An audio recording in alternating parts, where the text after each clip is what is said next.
Durante los 3 primeros meses del año, el precio del petróleo se ha desplomado más de un 60%. Sí, lo has escuchado bien, más de un 60%.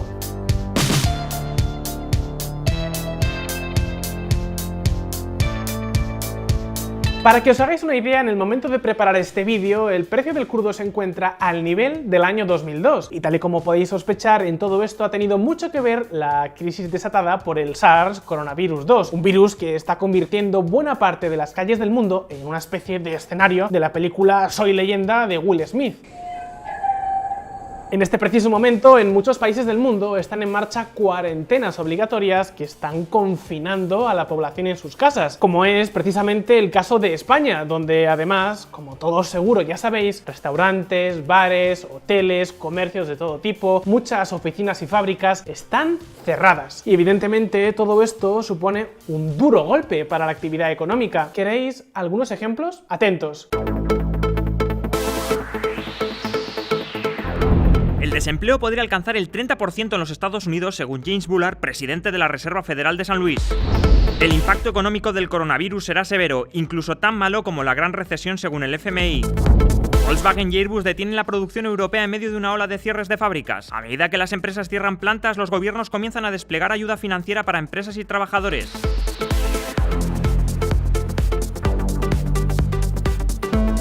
La cuestión es, ¿qué ocurre cuando la economía se para de semejante forma? Pues obviamente que la demanda de energía se reduce. Y desde luego, si hablamos de energía y economía, el crudo sigue siendo el rey, la sangre negra que discurre por las venas de la economía mundial.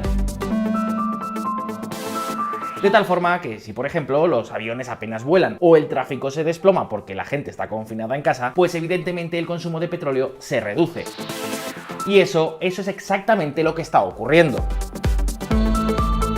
En su último reporte correspondiente al mes de marzo, la Agencia Internacional de la Energía espera que la demanda de petróleo se reduzca en 2020 por primera vez desde la gran crisis financiera del 2008. Solo hace falta echar un vistazo a lo que ha ocurrido en China para comprender qué diantres está ocurriendo en el mercado del petróleo. Durante el mes de febrero, mes en el que el gigante asiático prácticamente paró su economía para enfrentarse al SARS coronavirus 2, su demanda de petróleo se desplomó en más de 3 millones de barriles diarios. Y como ahora las medidas de prevención se están extendiendo a lo largo y ancho de todo el planeta, el consumo de petróleo también está cayendo en el resto del mundo.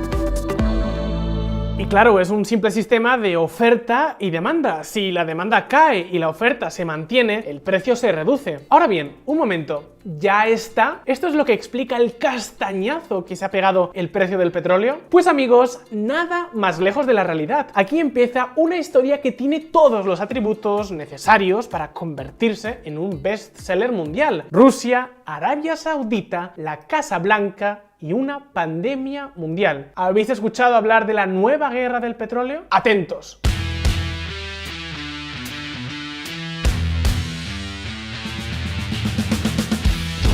Putin y la furia del mundo árabe. El día 6 de marzo de 2020 se celebró en la capital de Austria una importantísima reunión.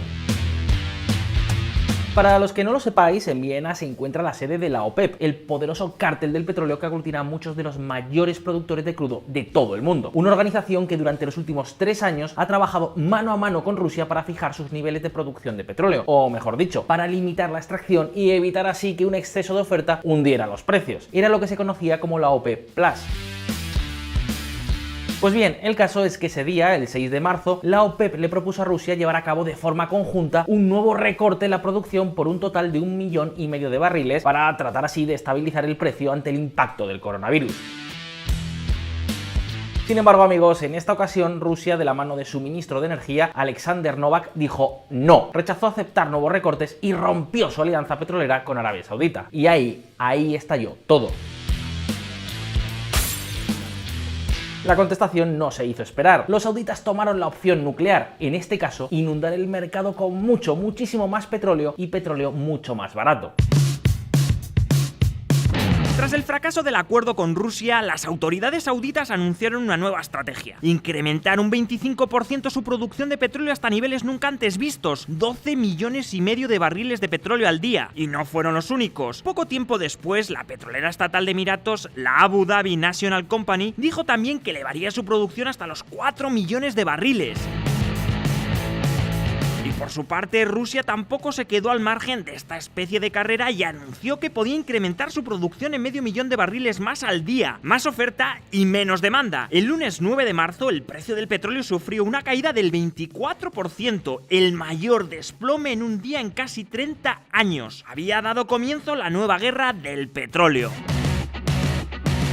Por supuesto, toda esta carrera plantea muchos dilemas. Un precio tan bajo puede convertirse en todo un boquete en las cuentas públicas de estos dos países y de muchos otros. La OPEP y la Agencia Internacional de la Energía advierten que los países en vías de desarrollo podrían perder hasta el 85% de los ingresos del petróleo y el gas este año. Países como Nigeria, Angola, Ecuador o México pueden pasarlo muy pero que muy mal. Pero es que incluso para algunos países del Golfo Pérsico todo este asunto puede convertirse también en un terrible dolor de cabeza. Los gobiernos de más de una docena de países productores de petróleo en África, América Latina y países pobres en Oriente Medio no podrán pagar los salarios de los empleados del gobierno para mayo si los precios actuales continúan hasta entonces. Anas Al-Haji. Para que os hagáis una idea, en Omán el déficit público puede dispararse por encima del 20% del PIB. En Bahrein la deuda del gobierno va a superar de largo el tamaño de toda la economía nacional. Y en Irak peligran incluso las nóminas de los empleados públicos, la mayor fuerza laboral de todo el país. Tampoco nos podemos olvidar del gran imperio, de los Estados Unidos, un país que durante los últimos años se ha convertido en el mayor productor de petróleo de todo el mundo gracias a la técnica conocida como fracking. El problema, sin embargo, es que sus productores suelen ser pequeños, por lo general están muy endeudados y sus costes de extracción son mucho más altos que el propio precio al que hoy por hoy cotiza el crudo. En otras palabras, que estos precios del petróleo podrían llevarles a la quiebra, y eso podría suponer miles, decenas de miles de despidos y convertirse incluso en un escollo para la reelección de Donald Trump. Pero amigos, amigas, llegados a este punto, las preguntas que podemos hacernos son: ¿por qué el reino saudí se ha lanzado a semejante carrera? ¿Por qué demonios Rusia dijo que no a los recortes? ¿Cuánto tiempo podrán resistir antes de que esta nueva estrategia lleve al colapso las cuentas públicas de estos dos países y de otros muchos productores? ¿Qué diantres pasa con Estados Unidos? Atentos.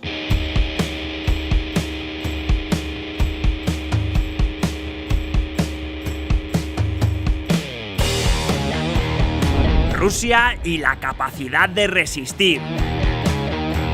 Amigos, la economía rusa es básicamente lo que se dice una economía exportadora de materias primas. Aproximadamente la mitad de todas las exportaciones rusas son petróleo o productos derivados del petróleo, y junto al gas suponen ni más ni menos que el 40% de los ingresos públicos. Pero un momento, entonces, ¿por qué diantres no aceptaron los recortes propuestos por la OPEP para estabilizar el precio del crudo en plena crisis del coronavirus? ¿Por qué rompieron la baraja y se levantaron de la mesa? ¿En qué demonios estaban pensando?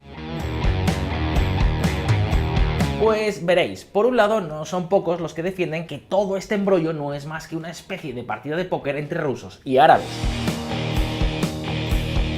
De esta forma, con su negativa a disminuir su producción de petróleo, el gobierno de Vladimir Putin podría querer forzar a que sean los propios árabes quienes asuman todo el recorte de crudo, de tal forma que Rusia podría seguir vendiendo todos sus barriles a un precio más alto.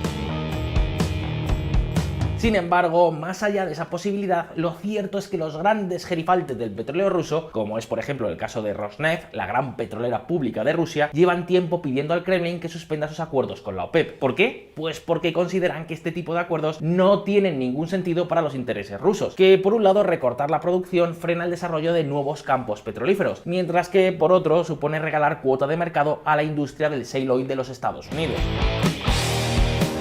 Es decir, para que nos entendamos, que los recortes de producción impulsados por la OPEP estarían alimentando el renacer petrolero del imperio norteamericano. Y claro, eso es algo que a Vladimir Putin pues como que no, oye, que no le da la gana. Pero la pregunta clave es, ¿puede el gobierno ruso aguantar el suficiente tiempo como para ahogar a la industria de los Estados Unidos y lograr que sean los árabes quienes asuman los recortes por cuenta propia? Pues sí y no.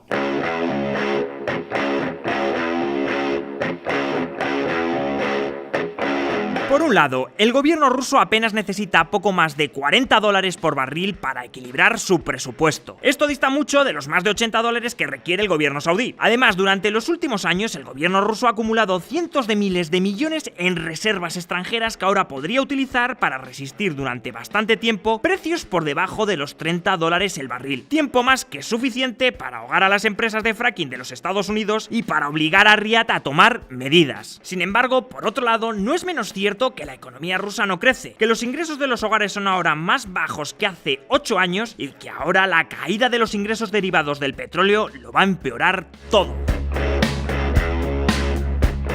Por ejemplo, ¿recordáis todos esos grandes planes de nuevos equipos militares con los que Rusia nos bombardea una y otra vez? Pues al cajón. Esta, amigos, es la posición rusa, pero ¿qué ocurre con Arabia Saudita? ¿Por qué de repente pasaron de querer recortar la producción a inundar el mercado de crudo? Pues atentos.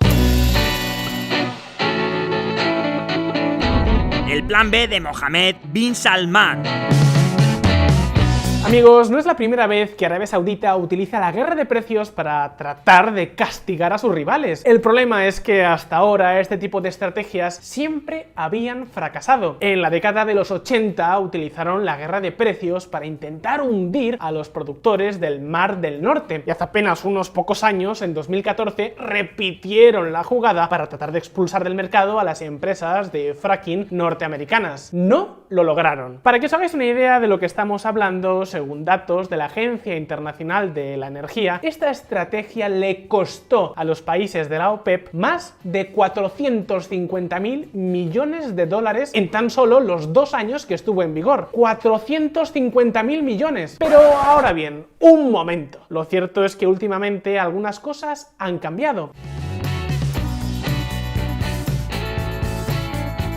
Veréis. Me explico. Arabia Saudí no es solo uno de los mayores productores de crudo del mundo, sino también uno de los mayores consumidores, concretamente el 5º mayor consumidor de oro negro de todo el planeta. Parece una locura, pero cada año Arabia Saudí consume más petróleo que países como Alemania o Reino Unido. De hecho, aunque parezca difícil de creer, consume casi tanto petróleo como Japón. Precisamente por este motivo, durante los últimos años el gobierno saudí ha puesto sobre la mesa algunas medidas para reducir su consumo y liberar así más petróleo para exportar. Por ejemplo, están invirtiendo muchísimos recursos para duplicar en pocos años su producción de gas natural y sustituir completamente al petróleo en la producción de electricidad. También están reduciendo los subsidios a la gasolina y poniendo en marcha un montón de planes de eficiencia energética. De esta forma, entre el incremento de la producción y el menor consumo local, el gobierno saudí confía en tener la capacidad de incrementar más de un 40% sus exportaciones de crudo. Y amigos, esto es precisamente lo que podría permitirles a los sauditas poner en marcha lo que se conoce como una estrategia de monetización rápida.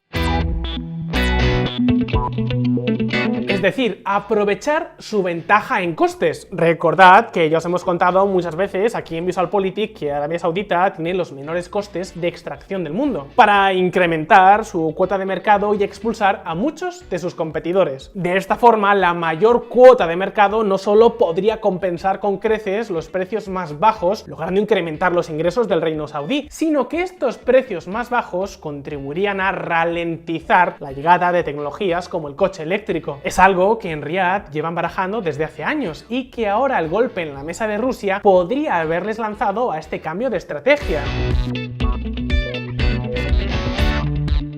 Claro que todo esto funciona en la teoría. En la práctica el problema es que a corto plazo las cuentas públicas pueden sufrir mucho. Los recursos para llevar a cabo su plan de diversificación Visión 2030 podrían quedar en nada, y ni siquiera está claro que los nuevos competidores desaparecerían por completo. Y amigos, podéis creerme, no hay nada que asuste más a un árabe que ver cómo sus inmensas reservas de dinero se desploman año tras año. Por eso, lo cierto es que todo apunta a que si hubiera acuerdo, los saudíes estarían mucho, pero que mucho más cómodos, siguiendo como hasta ahora. Claro que si no es posible, este es el plan B. Y eso nos lleva directamente hasta los Estados Unidos.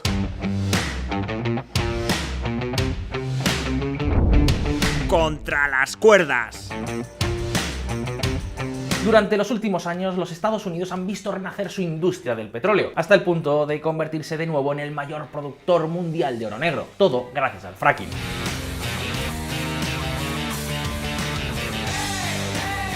El problema es que los costes de extracción de las empresas de fracking son muchísimo más altos que el coste de extracción de países como Arabia Saudita. Hablamos de una diferencia que puede llegar a ser en algunos casos de casi $40 el barril. Y claro, con precios en el entorno de 25, pues las cuentas no salen. Y eso es lo que explica noticias como esta.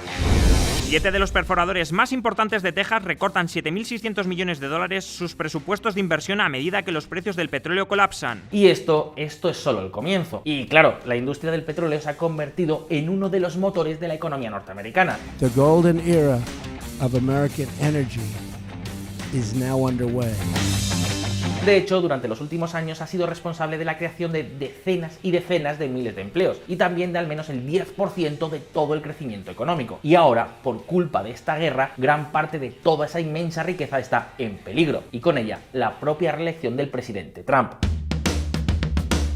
La situación es tan seria que la Casa Blanca baraja incluso dos escenarios que hasta hace pocas semanas hubieran resultado del todo impensables. Por un lado, amenazar con imponer aranceles al petróleo procedentes de Arabia Saudí y de otros países de la OPEP para igualar su precio de venta al que necesitan los productores locales. Por otro lado, según ha publicado el Wall Street Journal, el Departamento de Estado ha planteado la posibilidad de presionar a Arabia Saudita para que se retire de la OPEP y alcance un acuerdo total con los Estados Unidos. En ese caso, estaríamos hablando de una alianza prácticamente total entre los dos países, una alianza más fuerte que el vínculo entre Estados Unidos e Israel. President of the United States is the President of the United States. He can do whatever he wish, and he's not certainly accountable to me. However, the US is a strategic partner.